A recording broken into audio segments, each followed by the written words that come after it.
এরকম video editing করার জন্য আপনাদেরকে একটি অ্যাপ্লিকেশন প্রয়োজন হবে। সেজন্য আপনারা কি করবেন, আপনাদের ফোন থেকে সরাসরি প্লে স্টোরটি ওপেন করে নেবেন।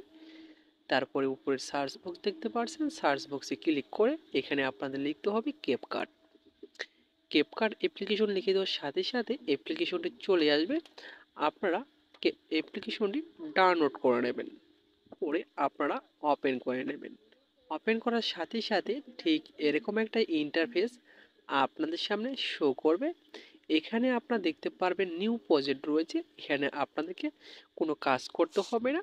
এখান থেকে আপনারা সরাসরি নিচে দেখতে পারবেন যে টেমপ্লেট নামের একটি অপশন রয়েছে। এখানে আপনারা ক্লিক করবেন। ক্লিক করার পর উপরে সার্চ বক্স রয়েছে। এই সার্চ বক্সে আপনাদেরকে একটি লিঙ্ক পেস্ট করতে হবে।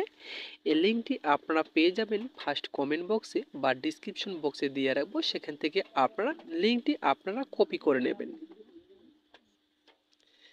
লিঙ্কটি কপি করার পর উপরে আপনারা সার্চ বক্সে এটা আপনারা পেস্ট করে দেবেন। ঠিক আছে, পেস্ট করে দেওয়ার পরে আপনারা নিচে দেখতে পাচ্ছেন কুইকবোর্ডের যে সার্চ রয়েছে, এখানে আপনারা যখনই ক্লিক করবেন, ক্লিক করে দেওয়ার সাথে সাথে আপনাদের সামনে কিন্তু এই ভিডিওগুলো কিন্তু চলে আসবে। ঠিক আছে, এখানে আপনারা দেখতে পাচ্ছেন যে একটি ভিডিও, এই ভিডিওটির ওপরে আপনাদের জাস্ট একবার ক্লিক করে দিতে হবে। ক্লিক করে দেওয়ার সাথে সাথে কিন্তু ভিডিওটি কিন্তু প্লে হয়ে যাবে। এখানে আপনারা দেখতে পাচ্ছেন নিচে ইউজ টেমপ্লেট, এখানে আপনারা কি ক্লিক করবেন, ইউজ টেমপ্লেটের ওপরে ক্লিক করে দেওয়ার সাথে সাথে এখানে 100% প্রসেসিং নেওয়ার পরে এরকম একটা অপশন চলে আসবে।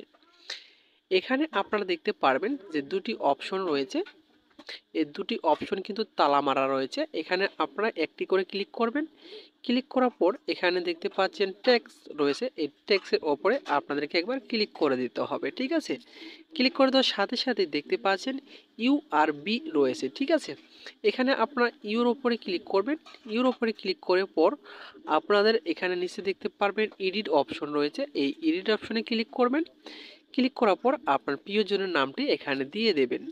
ঠিক আছে, এটা প্রথম অক্ষরটি কেটে দিয়ে আপনার প্রিয়জনের নামটি দিয়ে দেবেন। তারপর টিক মার্কে ক্লিক করবেন। এরপরে যে দ্বিতীয় অংশটুকু রয়েছে, এই দ্বিতীয় বক্সের ওপরে ক্লিক করে আবার এডিট অপশনে ক্লিক করে আপনার নামটি এখানে আপনি দিয়ে দেবেন। ঠিক আছে, নামটি দেওয়ার পরে আপনার টিক মার্কে ক্লিক করে দেবেন। টিক মার্কে ক্লিক করে দেওয়ার পর এখন যদি আপনারা ভিডিওটি চালু করেন তাহলে দেখতে পারবেন ভিডিওটি কিন্তু এডিটিং হয়ে গেছে। ঠিক আছে, এখন যদি আপনি ডাউনলোড করে গ্যালারিতে নিতে চান, উপরে দেখতে পাচ্ছেন এক্সপোর্ট রয়েছে। এক্সপোর্টে ক্লিক করবেন। এক্সপোর্টে ক্লিক করে দেওয়ার সাথে সাথে নিচে এক্সপোর্ট রয়েছে, এখানে আপনারা ক্লিক করে ডাউনলোড করে গ্যালারিতে নিতে পারবেন। ঠিক আছে, তো মূলত এই ছিল আজকের ভিডিও। ভিডিওটি যদি আপনাদের ভালো লেগে থাকে অবশ্যই পাশে থাকবেন। আবারও দেখা হবে নতুন একটা ভিডিও নিয়ে। এতক্ষণ সাথে থাকার জন্য আপনাদেরকে ধন্যবাদ।